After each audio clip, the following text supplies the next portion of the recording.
Hello, and welcome to our September episode of County Conversations. On this month's episode, we would like to talk with you about Children and Youth Services and the Xander Bunny Project. Sounds really important, doesn't it? I'll be excited for you to hear about it today. At this time, I would like to bring up Mark Starostanko. Mark is the Administrator of Children and Youth Services, and he's going to talk to you today just a little bit about Children and Youth Services. Good morning, everyone. My name is Mark Starostanko, and I am the Administrator here at Greene County CYS. Children and Youth Services is a organization that works with families regarding potentially abused or neglected children. At times, during a child's removal, there is a need for placement outside the home of origin. Such removals have a twofold effect on the children we serve in the CYS organization. As the agency and the courts determine the reason for removal, they must also understand the reasons related to the effects of the removal, which must be considered. It is identified that there is long-term emotional and psychological consequences or impacts that often present a greater impact than leaving the children in the homes where the abuse or neglect occurs. Imagine yourself going to a foreign place for the first time as an adult. The unknown, how our emotions are erratic even as adults. These children and the removal from wherever they know, which is their family's home, need to be considered. The state of Pennsylvania is currently working with the Family First Initiative and kinship care as to lessen this trauma associated with out-of-home placements when necessary. As the agency, Greene County CYS has identified several ways to lessen the negative impact on children when removed from their families' homes, to include partnership with local groups to provide suitcases for children in care, backpacks for school supplies, and lavender bunnies that assist them in their time of need. These bunnies are therapy bunnies. One of our own, Tammy Watson, has become a community partner with Lavender Life prior to even working with the agency and has continued to now as she is employed with Greene County CYS. These help to provide a positive piece while minimizing the negative impacts on placement within foster care system and with potential adoption process that may occur if there is a termination of parental rights. And now to discuss this project, we'll have Tammy Watson, a community partner with Lavender Life. Thank you, Mark. So I'm Tammy Watson, and I'm going to tell you a little bit about how the Xander Bunny Project came to Greene County and surrounding counties. In 2020, I was looking online for stuffed Easter bunnies for my grandchildren's Easter basket, and I came across the Lavender Life Company. They sell lavender aromatherapy Xander bunnies. The Xander bunny was named after a grandson of Vic and Vicki Bennett. They created this bunny because a lot of times when the children leave their homes, they leave with nothing.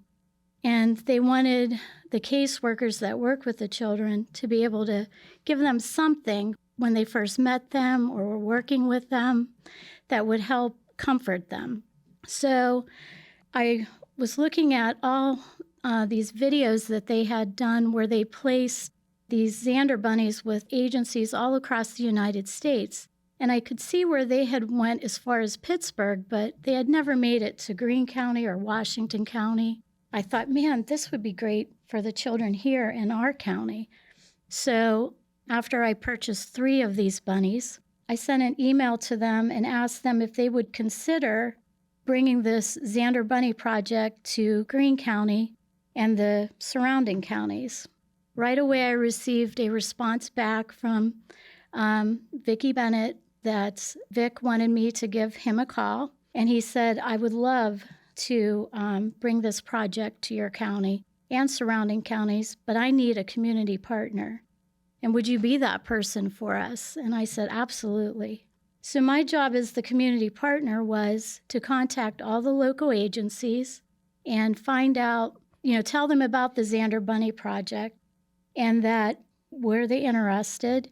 And then the next thing was to find out how many children they served, how many bunnies they thought that they would need. Then I had to give all this information from each county back to Lavender Life. So the first time I met Vic and Vicky, they traveled from Michigan to my home with a trailer full of 1,500 Xander bunnies. They came in like very large pallets, and I recruited some of my family and friends, and we set up tables in my garage, and we separated all these bunnies.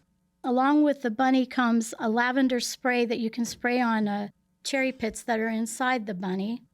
And you can actually warm them in the microwave, and they go into a little like book bag type thing. They can carry the bunny around with them. So we set all of those up. We separated them by however many each agency needed. Then I personally delivered to each county the Xander bunnies that they had requested. Back then, there was no shipping costs. So fast forward to 2022. CASA had reached out to me and said, hey, we're ready for some more bunnies. So I contacted Lavender Life right away and asked them if we could get some more Xander bunnies. And they said, yes, but the project has really expanded across the United States. So now what we do is we look for sponsors for shipping costs, and they come in on a big tractor trailer truck now, and not the back of somebody's cart that they traveled across, from Michigan. So I had to get a place where I could have the Xander bunnies dropped off. And Aaron from CASA was gracious enough to accept that challenge. And the bunnies were delivered there. And again, they had to be, all put together and ready for the children. I contacted my agencies that I work with, Greene County, Children and Youth, Washington, Fayette, told them that the bunnies were coming, and now they're ready to be distributed. Yesterday, we distributed 150 Xander bunnies to Greene County Children and Youth Services, and CASA, they got some. I'll be meeting with Washington next week, and then the following week, I hope to be with Fayette County. I have to get a hold of them yet to schedule a date. But to date, Lavender Life has sent over 64,000 bunnies to children in foster care across the United States. Every time somebody buys one of their Xander bunnies, they give a bunny to a child in foster care. This year, the sponsor for our shipping was New Way Excavating, and that would be Christy and Nathan Borovichka. I want to thank them so much for covering that cost this year so we could get the Xander bunnies out to the different agencies to hand out. But everyone can be part of this program if they just go to lavenderlife.com and they purchase a bunny, or they have dogs and cats now, so the Xander bunny has friends. So you can go and purchase one, and you'll be helping a child in foster care also. Now I'd like to introduce Beth Booker. She's the Deputy Administrator of Children and Youth Services of Greene County. Hi, everybody. My name's Beth Booker. I'm the Deputy Administrator with Greene County CYS. I've been with the agency for about 5.5 years now, and I've had the pleasure to work within the foster care unit. When I first started working in foster care, we didn't have very many homes in county, and it was something that the commissioners, along with the agency, really wanted to strive to see an improvement in. Right now, we have about 11 or 12 foster homes in the county, which is a great increase, but we need more.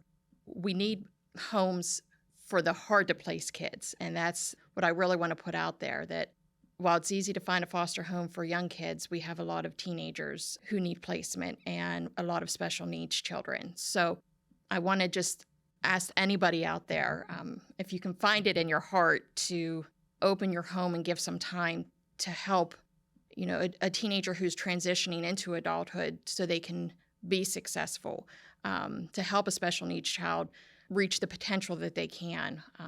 We would love to hear from you. I want to thank Tammy, who spoke before me. It's been great. The kids that we hand those bunnies to, just something as simple as a bunny just makes their face light up.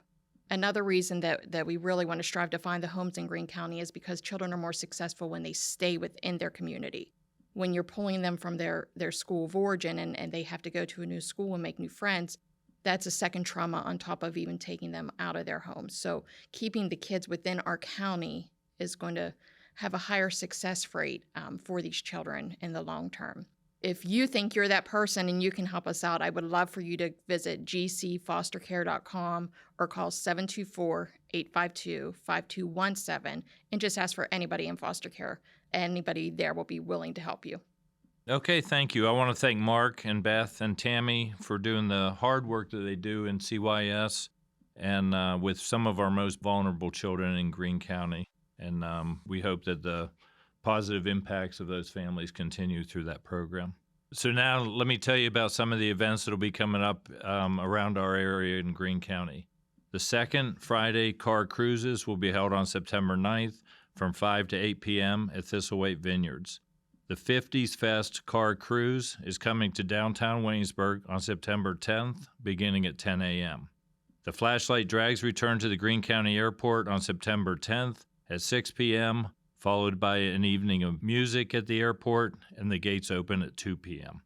The Davison Brothers Band will be playing at the Greene County Fairgrounds on September 10th at 7 p.m.